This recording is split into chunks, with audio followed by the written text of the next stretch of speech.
अस्सलामुअलैकुम and welcome in my ideas trading YouTube channel. हाजिर हैं आज के टेक्निकल एनालिसिस के साथ। आज की पहली वीडियो में हम मार्केट की परफॉर्मेंस को एनालाइज करेंगे और सेकंड वीडियो में हम 5 स्क्रिप्ट्स का भी एनालिसिस करेंगे जो कि डिप में एक अच्छी बाइंग अपॉर्चुनिटी प्रोवाइड कर सकते हैं हमें। तो सबसे पहले बात करते हैं मार्केट की। मार्केट का 100 इंडेक्स का 1 आवर कैंडल चार्ट आपके सामने डिस्प्लेड है। अगर 1 आवर कैंडल चार्ट को एनालाइज करें तो ये दो ट्रेंड लाइंस हमने आपके सामने डिस्प्लेड की हैं जो कि एक शॉर्ट टर्म ट्रेंड डिपिक्ट कर रही हैं 100 इंडेक्स का on 1 our candle time frame. इस 1 आवर कैंडल टाइम फ्रेम के हिसाब से मार्केट एक नेगेटिव ट्रेंड में एंटर हो चुकी है और ये नेगेटिव ट्रेंड में इस लेवल पे एक अच्छी कंसोलिडेशन हमें नजर आ रही है। लेकिन जब तक मार्केट इस कंसोलिडेशन से बाहर नहीं निकलती और ये अपना जो इसका 20 डीएमए है जो कि राइट नाउ 45,780 के ऊपर है, इसको ब्रेक करके इसके ऊपर क्लोजिंग नहीं देती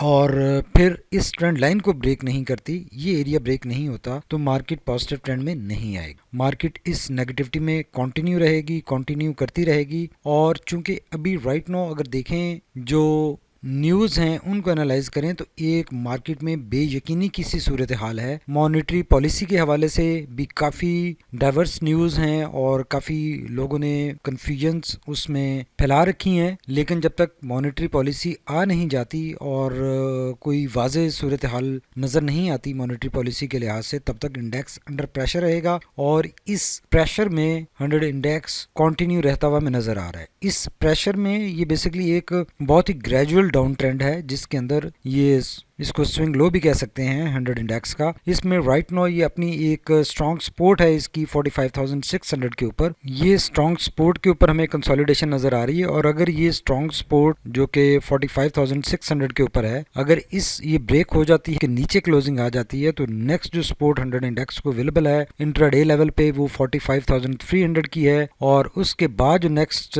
सपोर्ट अवेलेबल है वो 45,050 की है। तो ये दो स्ट्रॉन्ग सपोर्ट्स 100 इंडेक्स को अवेलेबल है और जिस ग्रेजुअल मोमेंटम के साथ 100 इंडेक्स डाउन साइड पे स्लाइड करता हुआ नजर आ रहा है, काफी स्ट्रॉन्ग चांसेस हैं कि वो इन दो सपोर्ट में से किसी एक से, जो कि ये एक हमें सपोर्ट नजर आ रही है, दूसरी सपोर्ट हमें ये नजर आ रही है और तीसरी सपोर्ट हमें ये नजर आ रही है, इन तीन सपोर्ट में से किसी एक सपोर्ट से पॉसिबिलिटी है कि ये रिकवरी पॉसिबल है। तो कुछ इन एरिया से रिकवरी की पॉसिबिलिटी बनेगी। जो लास्ट दो सेशन हैं आगे, उनमें काफ़ी स्ट्रॉन्ग चांसेस हैं कि 100 इंडेक्स मजीद स्लाइड डाउन कर सकता है और ये 45,300 की जो इसकी सपोर्ट है, इस 45,300 की सपोर्ट से इसकी रिकवरी बनेगी। तब तक 100 इंडेक्स ऐसे ही हमें डाउन साइड पे स्लाइड होता हुआ नजर आ रहा है। अब हम चलते हैं अपने 1 डे कैंडल चार्ट की तरफ और देखते हैं कि 1 डे कैंडल चार्ट, आरएसआई और मैकडी क्या डिपिक्ट कर रहे हैं फॉर दी 2 सेशन जो कि हमें इस वीक के रिमेनिंग सेशंस हैं बिफोर मॉनिटरिंग पॉलिसी। अभी आपके सामने डिस्प्लेड है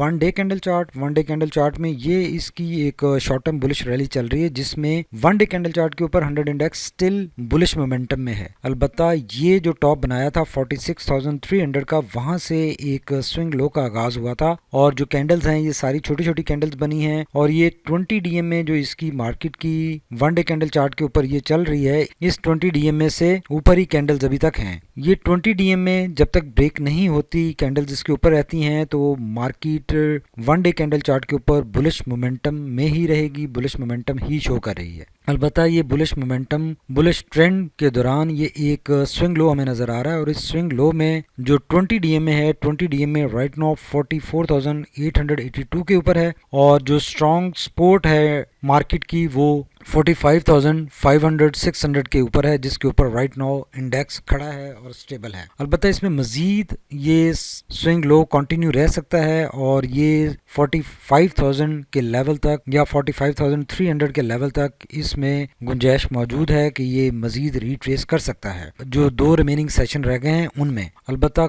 काफ़ी स्ट्रॉन्ग चांसेस है कि इस सपोर्ट से पहले ही 100 इंडेक्स रिकवर कर लेगा और अपसाइड इसकी मूवमेंट बन जाएगी। और जो लास्ट 2 सेशंस रह गए हैं इनमें मार्केट की कोई इसी तरह की, जैसे कि ये लास्ट 3 डेज में साइडवेज मूवमेंट हमें नजर आई है कि मार्केट 200 पॉइंट ऊपर जाती है और उसी तरह से 200-300 पॉइंट नीचे आ जाती है, जैसे कि आज मार्केट ने किया कि कल मार्केट ने 200 पॉइंट गेन किए थे और आज मार्केट ने 245 पॉइंट्स लूज किए हैं। तो ओवरऑल ये परेशानी वाली बात नहीं है, बल्कि ये एक अच्छी अपॉर्चुनिटी है कि जो स्क्रिप्ट्स बहुत ज़्यादा हाई प्राइस पर जा चुके थे उनमें एक डिप आ चुकी है और उस डिप में उनको बाय किया जा सकता है, या उनमें अगर ऑलरेडी एंट्री है तो उनको एवरेज आउट किया जा सकता है और अपने जो बाइंग प्राइस है उसको लोअर किया जा सकता है। तो ये वो रीज़न है जिसकी वजह से हम हमेशा कहते हैं कि अपना 100% प्रिंसिपल अमाउंट इन्वेस्ट नहीं करना चाहिए, कुछ कैश इन हैंड रखना चाहिए कि जैसे ही मार्केट में डिप आती है तो आप एवरेज आउट कर सकें, हायर लेवल पे एग्जिट कर सकें और लोअर लेवल पे मजीद बाय करके अपनी प्राइस को लोअर कर सकें। तो ये एक अच्छी अपॉर्चुनिटी मार्केट ने आज भी दी है और ये अपॉर्चुनिटी कल भी मिल सकती है और फ्राइडे के सेशन में भी मिल सकती है। तो इस अपॉर्चुनिटी को अवेल करना चाहिए, एक्सप्लॉइट करना चाहिए और अकॉर्डिंगली ट्रेड करना चाहिए, बिकॉज ओवरऑल मार्केट का जो सेंटिमेंट स्टिल पॉजिटिव है, उसमें कोई नेगेटिविटी नहीं है और ओवरऑल कंड्यूसिव एनवायरनमेंट है। क्रूड ऑयल अगर देखें इंटरनेशनल मार्केट्स में वो 53 प्लस के ऊपर आज ट्रेड हो रहा है, सारा दिन ट्रेड होता रहा है और ये जनवरी में तीसरा मौका है कि क्रूड ऑयल ने 53 की रेजिस्टेंस को ब्रेक किया है और उसके ऊपर आकर ट्रेड हुआ है। ये एक बहुत ही अच्छा साइन है कि इंटरनेशनली जो इकोनॉमिक कंडीशंस हैं वो इम्प्रूव हो रही हैं। क्रूड ऑयल जनवरी में 55 हिट कर सकता है, ये पॉसिबिलिटी है। अब 50 से ऊपर तीसरी दफ़ा आज वो ट्रेड हो रहा है और इसका मतलब है कि वो बार बार क्रूड ऑयल हायर साइड पर मूव करना चाह रहा है और आज चूँकि 53-50 के ऊपर वो ट्रेड हो रहा है तो काफ़ी स्ट्रॉन्ग चांसेस हैं कि जनवरी के एंड तक क्रूड ऑयल 55 हिट कर लेगा। अब एक क्विक नज़र देख लेते हैं कि आरएसआई और मैकडी क्या इंडिकेट कर रहे हैं। अगर आरएसआई को देखें तो आरएसआई चूँकि ओवरबॉट कंडीशंस थी उसमें ऑपरेट कर रहा था और ये यहाँ पर इसने हिट करने के बाद एक ये डाउनवर्ड इसकी मूवमेंट शो कर रहा है इंडेक्स की और आरएसआई अब क्लियरली डाउनवर्ड मूव होता हुआ नज़र आ रहा है। आरएसआई की जो नेक्स्ट सपोर्ट बनती है वो 60-61 का एरिया है और 60-61 से यहाँ से 2 दफ़ा इसने सपोर्ट ली है और यहाँ से भी इसको पहले रेजिस्टेंस मिली थी। तो अब ये जैसे ही इसको 60-61 को हिट करेगा तो पॉसिबिलिटी बन जाएगी कि यहाँ से रिकवरी पॉसिबल है और जब ये 60-61 को हिट करेगा तो प्रिसाइजली इंडेक्स उस वक्त 45,300 के ऊपर हो सकता है या 45,000 के ऊपर हो सकता है। तो ये 45,000 से लेकर 45,300 का एरिया इंडेक्स का बनेगा जब वो आरएसआई इसका 60-61 को हिट कर रहा होगा। तो उस लेवल से अकॉर्डिंगली रिकवरी पॉसिबल है, स्ट्रॉन्ग सपोर्ट अवेलेबल है आरएसआई की भी और कैंडल चार्ट के ऊपर भी हमें नज़र आ रही है। तो इस चीज़ को मद्देनज़र रखते हुए एक डिप में बाइंग प्लान बनाया जा सकता है और अपने स्क्रिप्ट्स जो है उनको बाय किया जा सकता है।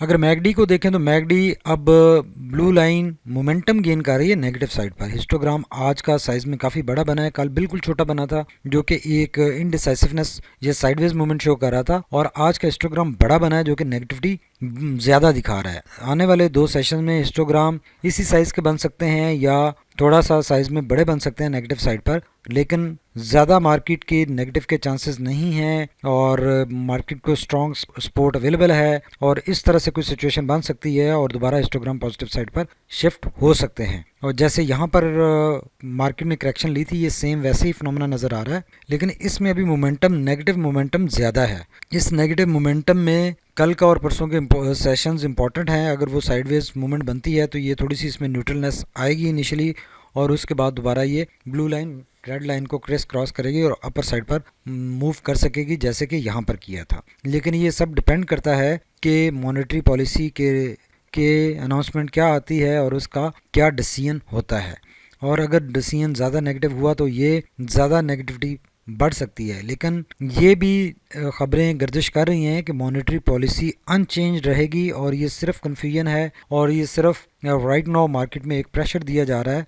जो बड़े प्लेयर्स हैं वो एक प्रेशर में मार्केट को रखे हुए हैं ताकि यहाँ पर अच्छी बाइंग हो सके। जो कॉरपोरेट्स हैं या जो ऑर्गेनाइजेशंस हैं वो अपनी बाइंग प्लान कर सकें, तो उनके साथ हमें भी उनके माइंड को रीड करके चलना है और अकॉर्डिंगली यहाँ पर अपनी बाइंग अपॉर्चुनिटी क्रिएट करनी है। और अगर हम ये सक्सेसफुली बाइंग अपॉर्चुनिटी क्रिएट कर लेंगे यहाँ पे अपने लिए तो आप देखेंगे कि आने वाले दिनों में जब ये इंडेक्स रिकवर करेगा 1 या 2 सेशन के बाद, तो उस रिकवरी के बाद हमें जो लॉसेस हैं या जिन स्क्रिप्ट्स में हमें अभी एडवांटेज नहीं है वो हम उसमें एडवांटेज में आ सकते हैं। तो अकॉर्डिंगली हमें अपने ट्रेड्स प्लान करने चाहिए। Market right now 1 our candle chart के ऊपर स्टिल पॉजिटिव ट्रेंड में है लेकिन स्विंग लो में है, लेकिन 1 आवर कैंडल चार्ट के ऊपर मार्केट अपने एक नेगेटिव ट्रेंड में एंटर हो चुकी हुई है और मार्केट नए लोअर अपने बॉटम बनाती जा रही है। अच्छी सपोर्ट्स नज़र आ रही हैं 45,600 के ऊपर, वो अगर ब्रेक होती है तो नेक्स्ट अच्छी सपोर्ट 45,300 है और 45,050 है। तो इन 3 सपोर्ट से बहुत स्ट्रॉन्ग चांसेस हैं कि मार्केट रिकवर कर सकती है और कुछ इस तरह की मूवमेंट जैसे यहाँ पर मूवमेंट बनी थी, कुछ सेम फिनोमेना हमें यहाँ पर नज़र आ सकता है, पॉसिबिलिटी है। बिकॉज ओवरऑल मार्केट का सेंटीमेंट में कोई चेंज नहीं है, कोई बड़ी नेगेटिविटी नहीं है, जो कि इंटरनेशनल इकोनॉमिक इंडिकेटर है, अगर उसको एनालाइज करें तो वो अच्छी इंडिकेशन दे रहा है। सिर्फ लोकल पॉलिसीज़ और न्यूज़ का इम्पैक्ट मार्केट ले रही है और स्लाइस डाउन कर रही है, लेकिन स्ट्रॉन्ग चांसेस हैं कि ये इंशाल्लाह मार्केट जल्द इस बेयकीनी सूरत हाल से रिकवर कर लेगी और पॉजिटिव साइड पर मूव कर पाएगी। Thank you very much for watching my ideas trading YouTube channel. हमारे चैनल को सब्सक्राइब कीजिए, लाइक कीजिए, शेयर कीजिए और जो बेस्ट बाइंग अपॉर्चुनिटी 5 स्क्रिप्ट्स हैं उनका भी एनालिसिस आज हम प्रेजेंट करेंगे, जो कि एट नाइट किसी टाइम पे हम अपलोड करेंगे। Thank you very much.